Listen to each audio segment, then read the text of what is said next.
I think this calls for leadership and leaning into it. To use this whole idea, right, of not being a racist, which is important, certainly, but just not being a racist as a person, I don't think is enough. This whole idea of anti-racism and a much more proactive approach, I think, is what's called for. I think it's an opportunity for all organizations to, those who embark on this journey. I think it's a tremendous opportunity to ultimately strengthen the culture of the organization and have better conversations, better relationships, a stronger organization. And so that's my strong feeling.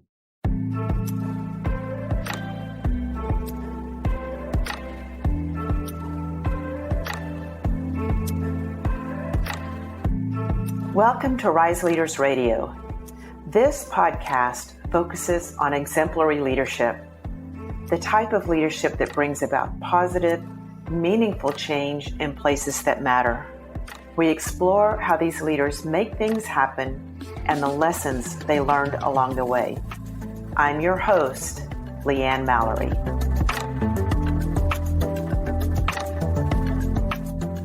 The primary goal of this podcast is to share stories of exemplary leadership. So those are leaders who are going above and beyond and making unique contributions to the places where they lead, in their communities, in their families, wherever that may be. We are in a time right now that's calling for some pretty incredible leadership. My guest today is Drew Clancy. It's his second time on the podcast already. He was here last fall in episode 9. And I'm interested in Drew because he's a culture enthusiast and his company has won Best Place to Work several times. And it's just a core of what he spends time on. They're also a servant leader organization, which you'll hear a little bit more about even in the podcast. Right now, though, the topic that's up is race, how to face the racial conversations at work. And so Drew is here with Lori Bishop, who is the Chief People Officer at PCI Publishing Concepts, which is the company that Drew is CEO of. We're going to hear today about the approach that they've taken and the structure that they put in place, which is really, really important to keeping these conversations going. Their whole intent was to open up the conversation about race and use these conversations as a way to build trust in the company. For context, I want to tell you a little bit about PCI and the people who work there. So PCI is Publishing Concepts. They are a 100-year-old, third-generation family-owned business, and their clients are colleges and universities, high schools, the services.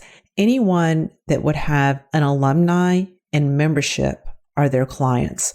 So they work really hard with these organizations to engage and keep their memberships engaged and also to raise money. They've grown incredibly in the past 5 years, so more than doubled their size, and they're looking at about $50 million in revenue this year, and they're poised for more growth. Their great ideas just keep coming, and they've got a culture that can pull it off.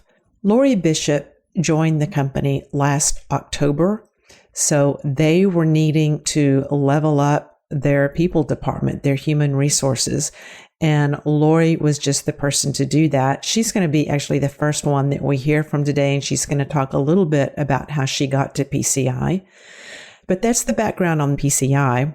What's also important to know is the demographics. So I'm going to share with you the both racial and gender demographics so you can imagine that as these conversations are taking place via Zoom, because that's where we are right now, that these are the faces that you're seeing on the screen. In terms of race, at PCI, about 51% of the people identify as white. Around 27% identify as Black or African American, about 13% as Hispanic or Latino, a little over 5% identify with two or more races or having two or more races in their bloodline. About 3.5% identify as Asian, and then less than 1% identify as American Indian or Alaska Native. And this is about 385 associates there. All right, so from a gender perspective, about 56% identify as female, 43.5, 44 identify as male, and less than 1% did not specify their gender.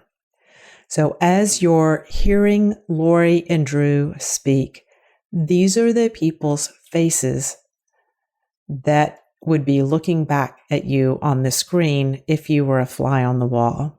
I hope that you enjoy the conversation today. As always, there will be links and resources in the show notes. And I hope that you gain a lot from this conversation. And as I said, we'll start with Lori, who talks about why she accepted the offer to come work at PCI. Right. So this was an ideal opportunity for me. I was about 25 years into an HR career, pretty progressive HR career, and had recently started doing some consulting and was looking to start my own consulting firm when I got a call from a recruiter about the opportunity at PCI. And it was such a perfect fit for my background. Drew was such the ideal leader for me that I almost thought I was being punked by her. And I asked her that. I said, who told you to call me? I said, I know my friends know I'm trying to do this new business thing. And which one of them told you to call me and mess with me about this? And so she knew I was serious because I was naming names. I'm like, did my friend Alexis tell you to call me? And so from that conversation, it led to a meeting with Drew, which I knew we had to work together.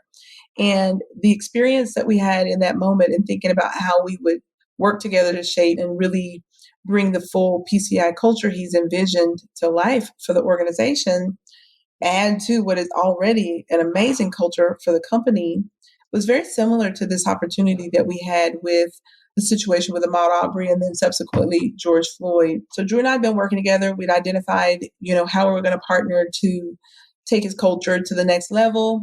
And when these situations happened, we built enough trust that I knew it was safe for me to go to him and say, okay. So I sent a text on Sunday. I'm like, everybody's sending these responses out to George Floyd's murder.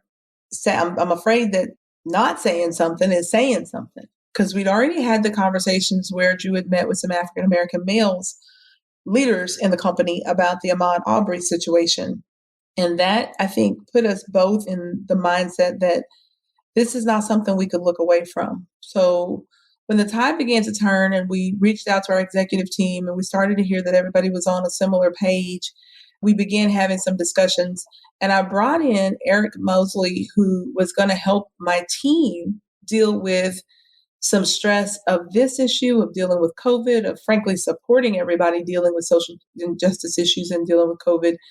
And the moment that we had with him was so revealing in that people were stressed, people were hurting. I had one associate get on the call and she said, I'm not okay. And she repeated that over and over to the point of tears. And she said, I can't keep coming in and pretending that everything's okay. And she was speaking specifically about the racial injustice. And so Eric took us through some breathing exercises. We did some meditation. And then Drew was scheduled to have a conversation with the African-American male leaders that day. So I sent Eric in. I'm like, this thing he does is unique to what we need. We didn't even know what to call it at that time. But I was like, Drew, you've got to let him facilitate your conversation because people are hurting, people are frustrated, people are in need of support in ways that, frankly, I knew nothing about how to offer support for. And so his conversation went well. We ended up working with Eric to get the meaningful conversations going.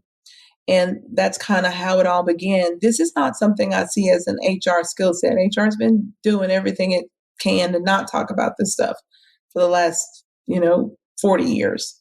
So we needed some unique support to dive into this. Yeah, I want to pipe in here and say that I've had conversation with some of my African American female clients, and I was already working with them before the incident with George Floyd. But after that, they started bringing that into our coaching conversations.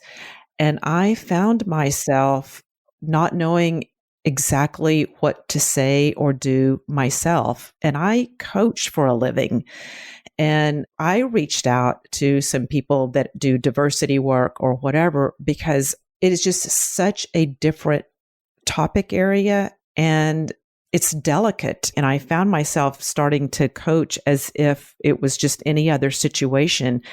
And I just stopped and I said, I don't know what to say here. And I actually said that. And so I do think that it warrants coaching or bringing someone in with the expertise, even outside of someone in the organization. That's my own perspective.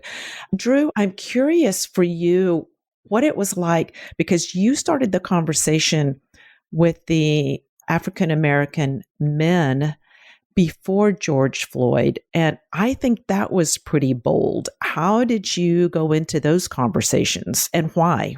Well, we were talking, I think, in one of our weekly check-ins, and she shared with me that there was a sense in the Black community, especially among Black men, that with the killing of Ahmaud Arbery earlier this year, again, the latest in an unfortunate, a long line of these similar type incidents, that people were really hurting, that there was not an opportunity for people to talk about this. So I thought it was, an opportunity to connect and talk about a real issue that's going on and to see if there, in some way, I could support them, we could support them. And so, as Lori said, so this was before George Floyd's murder and just a couple of weeks before. And so we had 2 meetings. And really what I said to them that afternoon was, I'm really just here to listen, and I'm interested in your perspective. Many of these guys, we've worked together for many years, but we'd never had a conversation about race or these types of issues. And it was very, I will say, for me, very eye-opening. And just the level of frustration, the level of discouragement, the hopelessness in certain cases around what was going on. And, each of the men told some version of a story of growing up and a parent or maybe a grandparent, saying, when you leave this house, you need to be very careful what you say, how you act, especially around law enforcement. And, after that conversation, it really struck me that the advice they were getting was, you essentially have to be invisible. And again, good advice, but what a message to hear. And then shortly thereafter, George Floyd was killed, and so as Lori was saying, then we decided to we had one meaningful conversation, and we had, again, completely voluntary. I think we had approximately 225 people join. We're all working virtually still during this COVID era.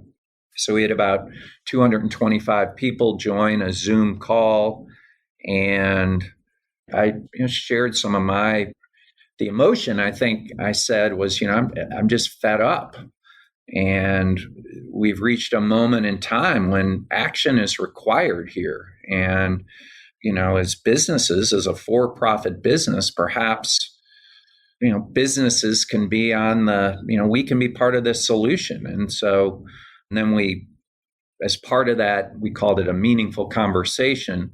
We then divided up into small groups, and it was right afterwards. And so it was very raw, and we wanted to give people an opportunity to talk. As you said, Leanne, there's certainly sensitivity, but what Lori suggested, what Eric suggested, and what made sense to me was, talk from your experience.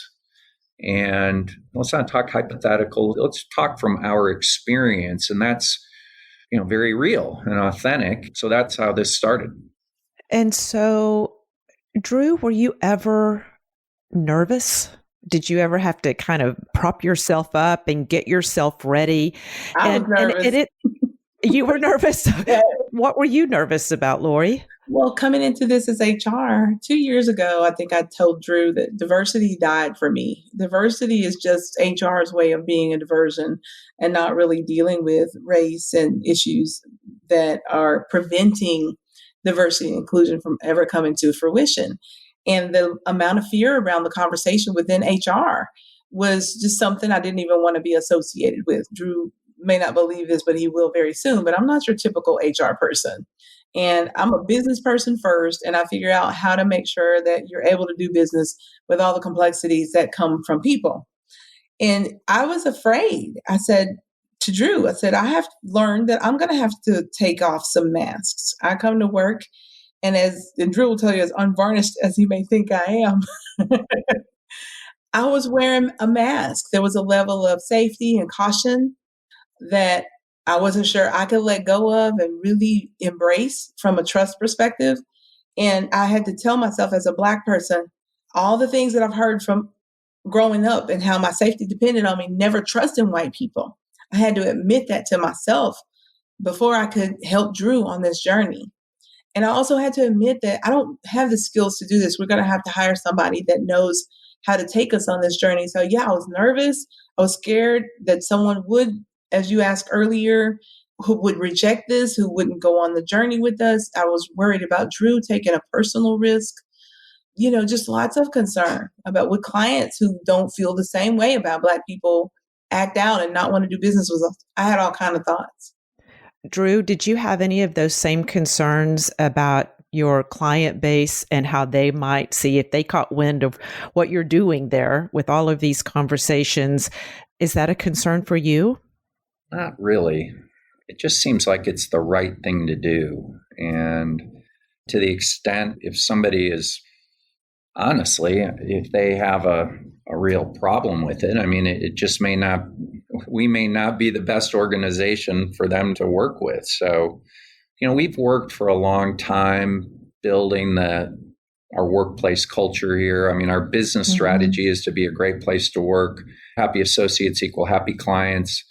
And so I've done this, celebrated my 25th anniversary at PCI earlier this summer, and I really wasn't that nervous. It's just who you are, Drew. You do not have the same baggage that most people have around believing in people. And it's the beauty of who you are. And I wouldn't have felt safe in this moment with anybody but you. I do think it's so interesting that you've titled these meaningful conversations, and they're about race and trust. So trust it feels like a really core component of these conversations. And so, Lori, you admitted that, for you to do this work, that you were going to have to take off some of your own masks. And are you finding that other people in the organization, as best you can tell, I think this is really difficult too, that all of this is happening virtually, or maybe it's easier. I don't know, how people feel about having these conversations, but are you sensing that people are stepping into the conversations and that they are unmasking as well and kind of letting things hang out? Yes, most definitely. I'll say that the original conversations had breakout sessions when they were all company and people were very unvarnished and open. And now that we're dealing with this from the perspective of white fragility, we're coming into this and people are embracing it. They're asking questions. They're doing their homework. They're sharing stories. They're coming into levels of self-awareness that they never thought that they would have as people, and they're doing it at work. And to be able to experience this with people has been incredibly fulfilling. Our conversations each week, we answer questions from the reading guide that came with the book, White Fragility. And people are answering with real life experiences. We've made that a rule because we don't want to start debating, as Drew says, politics and a bunch of whataboutisms, and frankly, just ways to stay stuck on either side of this issue. So what was key in our figuring this out, because that's what we really did, Drew and Beth and I figured this out with Eric's help. And we decided that trust was the only way to get there, because trust is a superlative. It's a behavior like love that is very clear. When you love someone, you know what you do, you know how you think, how you feel, how you behave. When you trust someone, it's just as clear. And if we say we are going to trust at work, which Drew's made that our theme this year, then you can't trust people if you have biases about them just based on how they look. And so it forces us to say, I can't just come to work and say I'm one way and go home and be another way. That's not okay anymore. It's just not a thing.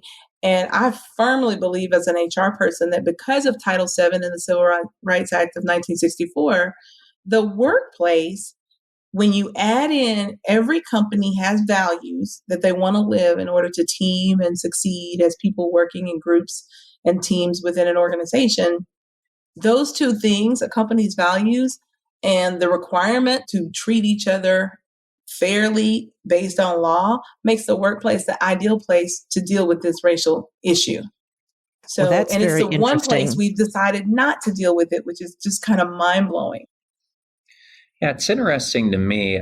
So we are a servant leadership company and have been, practicing, working on servant leadership for, 20 plus years now. And there's a quote in The Servant as Leader by Robert Greenleaf, who said, a hopeful sign of the times, this was written back in the early 1970s, I think, in a sector of society where it seems least expected, highly competitive business, people building institutions are holding their own while struggling successfully in the marketplace. And it seemed to me that just like with servant leadership, maybe the last place you would have thought, or one might have thought, that servant leadership would take root is in highly competitive business. But that's what's happened. It seemed to me that, talking about and seeing this, racial injustice through a different lens, as Lori's saying, it seemed, maybe business is the perfect place to have some of these conversations. And anyway, it really, I think companies and business and organizations, there's both a moral responsibility. There's also an opportunity, because if you look at the metrics, if you look at the data, diverse organizations, and not just racially, but, background and age and gender and experience, creating a diverse group of perspectives is critical to winning in business. And so I think there's a moral imperative, and I think there's, frankly, a real opportunity for the company to get better. And so that's certainly the spirit with which we're embracing this. I believe it's in Bob Keegan's work around immunity to change, and then an everyone culture as well, where he talks about there's another game that people are playing at work that takes up so much energy, and that is pretending. Like saving face. Yeah, the masking. Masking, yeah. Masking, creating an image or projecting an image, it takes a lot of energy. And when we're spending all of that energy on those kinds of conversations or that kind of protecting, it's not going toward innovation and creativity. Right. And so we're already holding back. Those books were written in a different context, but it certainly applies to the masking that happens with, I think, more than anything, the racial conversations, like showing up one way because that is the accepted way to be at work. Right. One of the leaders shared that what has happened in many conversations of these out of the discussion group conversations, people are reaching out and talking to each other. And she said that an African American had said that she was always told she needed to straighten her hair before she did interviews. and that PCI was the first place she ever come and worn her natural hair because she felt comfortable doing so here. And I could not tell her how big a deal that is, and how I, a couple of months ago, had an executive at another organization talk to me about the fact that her HR person told her not to wear her natural hair during a very big interview coming up.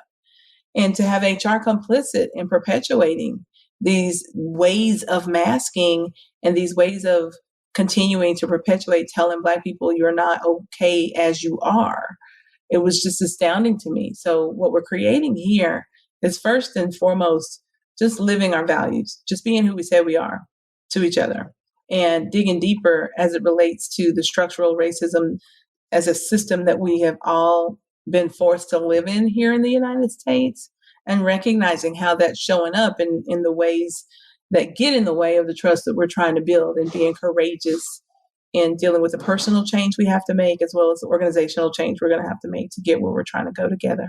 I want to take just a moment here and just kind of recap some of the things that I've heard, because I think they're really important. Lori, you were just talking about values, and I know, Drew, that PCI, you all have spent a lot of time creating those values. And I want to marry that with what you were saying about experiences, that we're not going to talk about other isms and kind of theories, but when you blend the values and experience and look at how the values are being lived, you could even say in terms of today's unrest, the social unrest, what does it mean when we're living our values when we look at this particular topic? I think that is something to take away, is looking at the values in terms of this topic. Mm-hmm.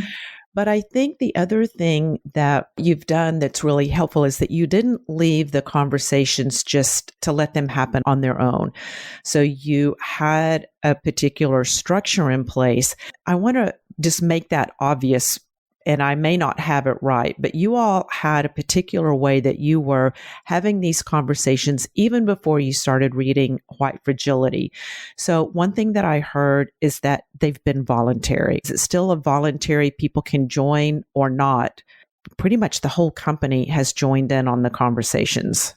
Yeah, just in terms of so I had the 2 meetings with our Black male leaders at PCI right before George Floyd was murdered. And then we decided that following week, we had the first meaningful conversation, which I think approximately 225 people participated in, completely voluntary. Then the next week, or maybe it was 2 weeks, we had a second one. And again, we'd be happy to share the PowerPoints we used to the extent those are helpful to people.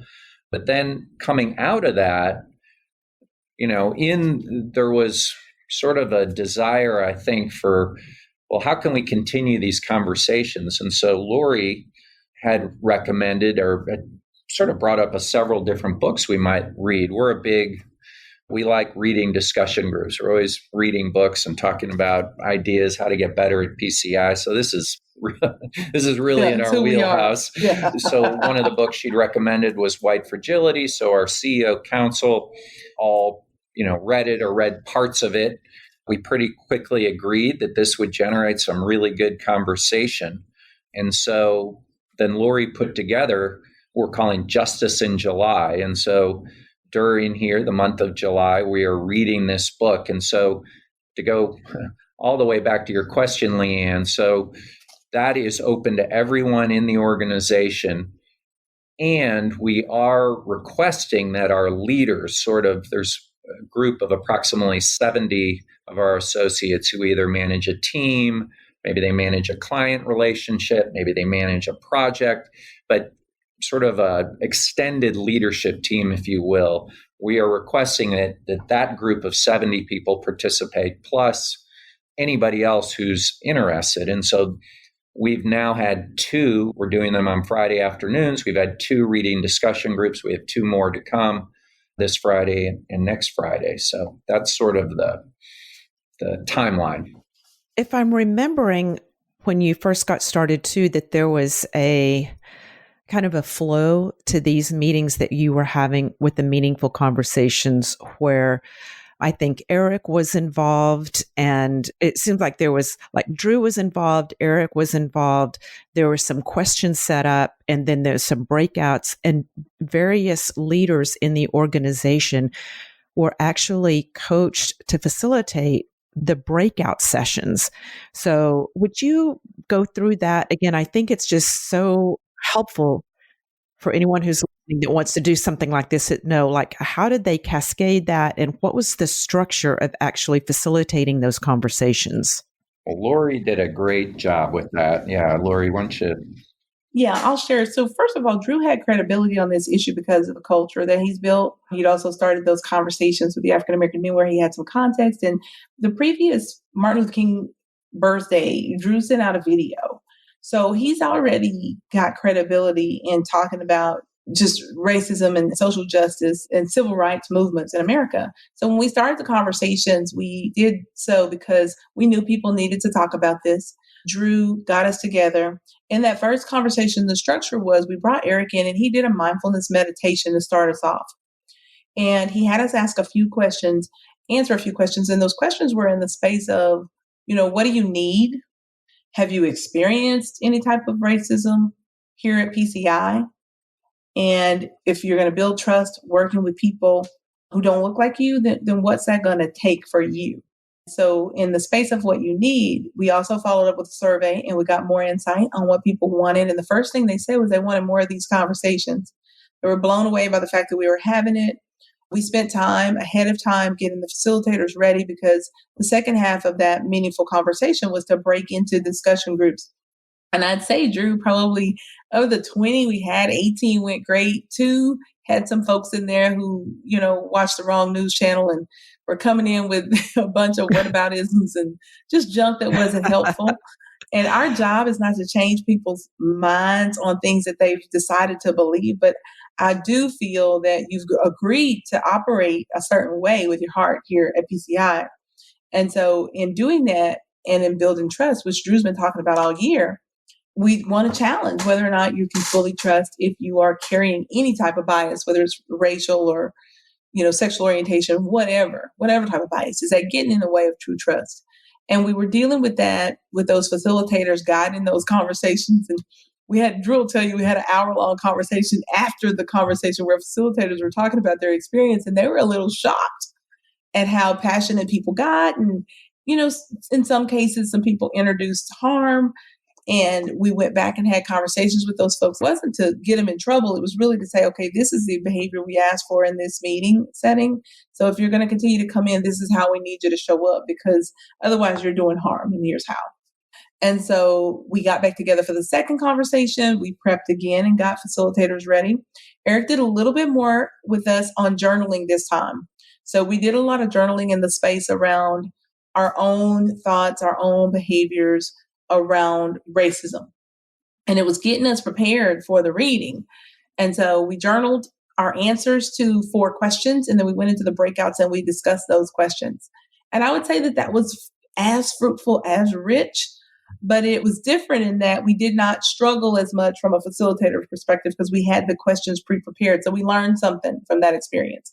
And to Drew's point, we went out and started learning. Eric suggested the anti-racism as a framework, but we knew that was probably a bit in the political space, a bit more in the political space than we wanted to go. So we had true trust, which I felt was a higher bar, and we got rolling with that. So the structure of those conversations lend itself to you having some information, coming in with a pre-prepared response to some questions that were pushing us towards each other, and then discussing your responses from a personal experience.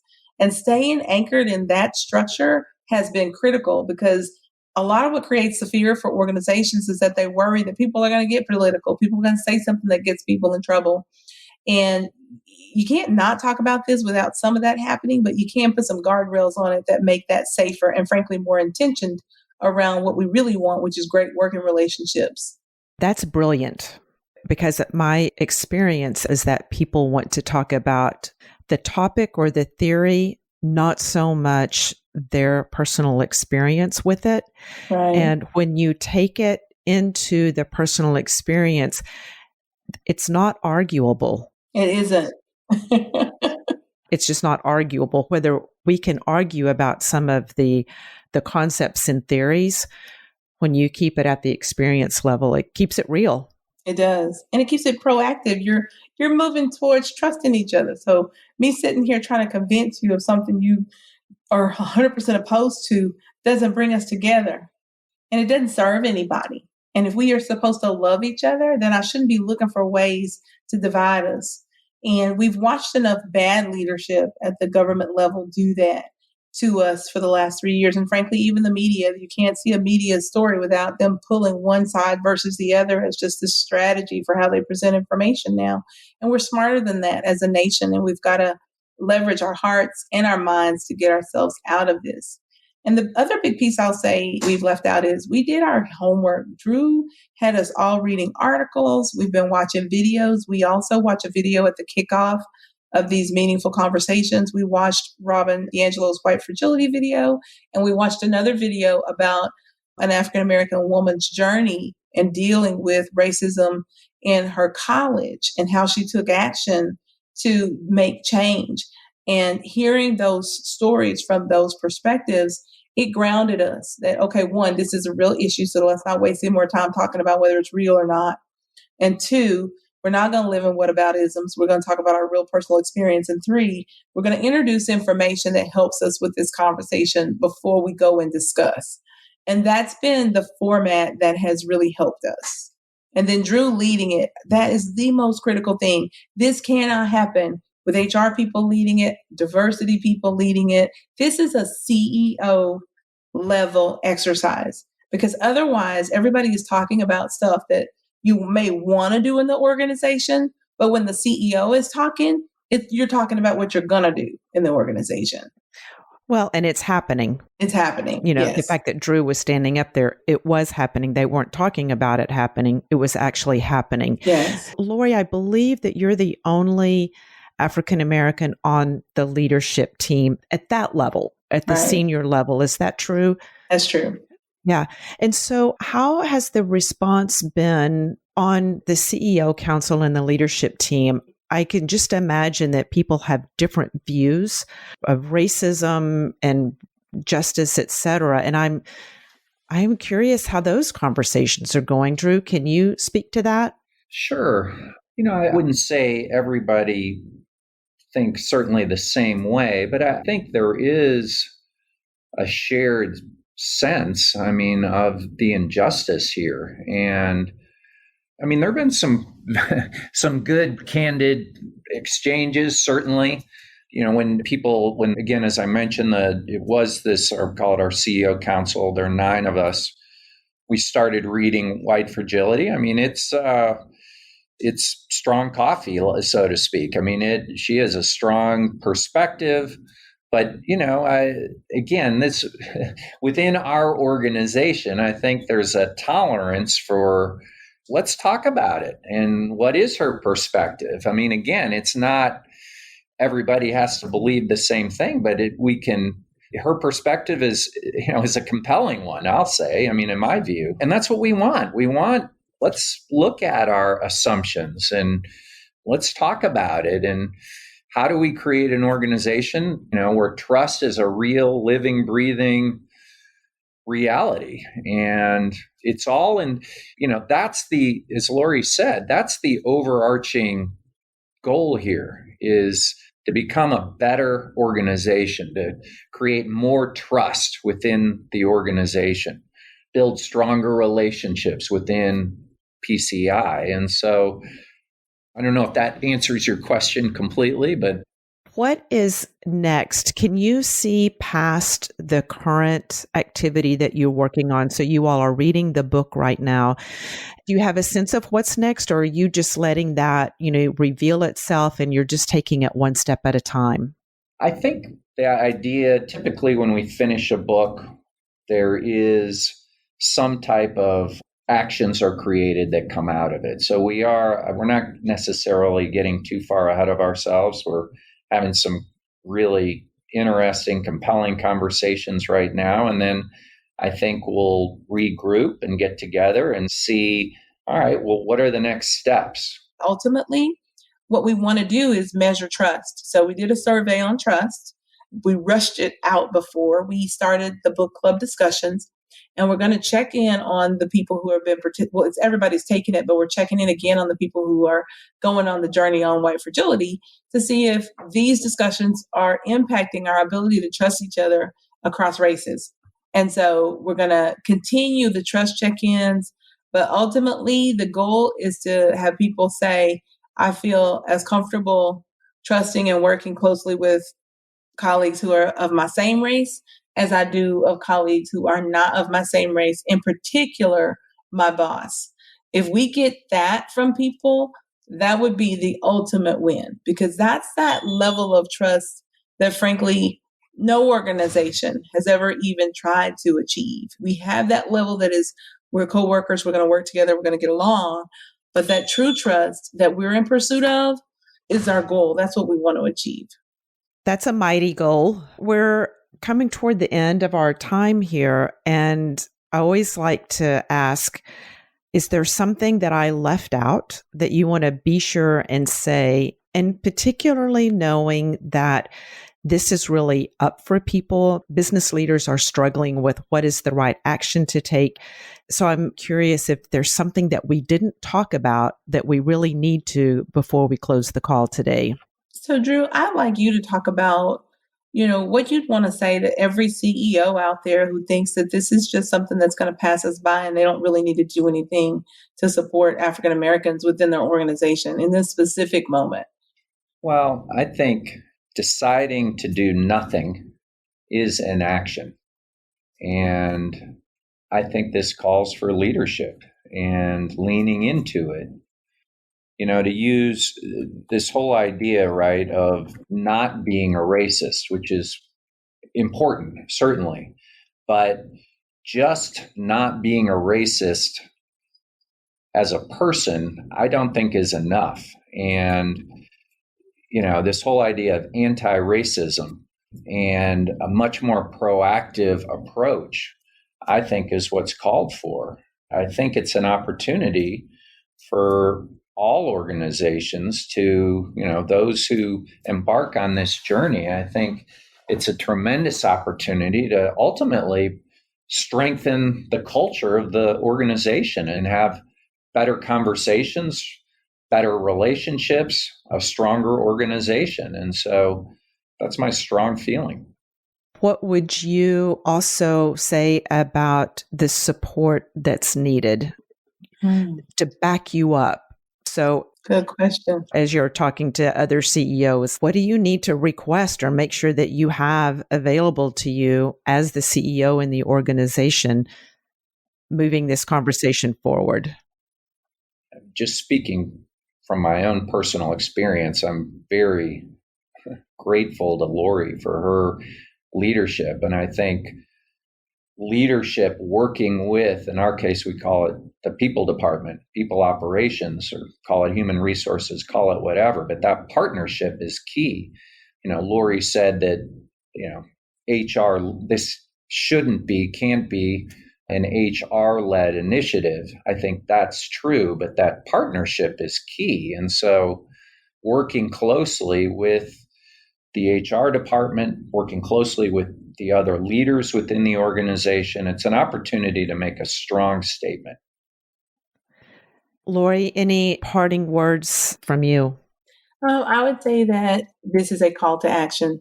HR should focus on being the kind of team that can bring leaders to the table with support and encouragement that these are the right discussions to have. So it's about re-educating people in the workforce that this is a real problem. It's about finding ways within your organization to truly do it through the lens of living your values, because people will find that to be authentic, and they'll also find it to be safe, because it's safe to say what you've already said for however long you've been in business. Now you're saying it with a deeper understanding of what it means to live your values through the lens of, with respect to race in America. And HR must stop talking about diversity and inclusion and make those two words go away, because they're now barriers to avoid the real issues. And it's ways to check a box, and it's not ways to get results of bringing people together in real relationships that drive change. Because if people change how they show up at work every day, their hearts will change, and how they show up in their communities will change. I think that that's a perfect thing to end on. And I want to thank you both, not just for being on the call today, but for the work that's being done and the fact that you all are providing a prototype for at least how to get started. I think that that's one of the things that stops people is they don't know what the whole answer is going to be. That's not important. Getting started is important. And I think that you've done a fantastic job and you're really paving the way for a lot of people. And thank you for that. Thank you.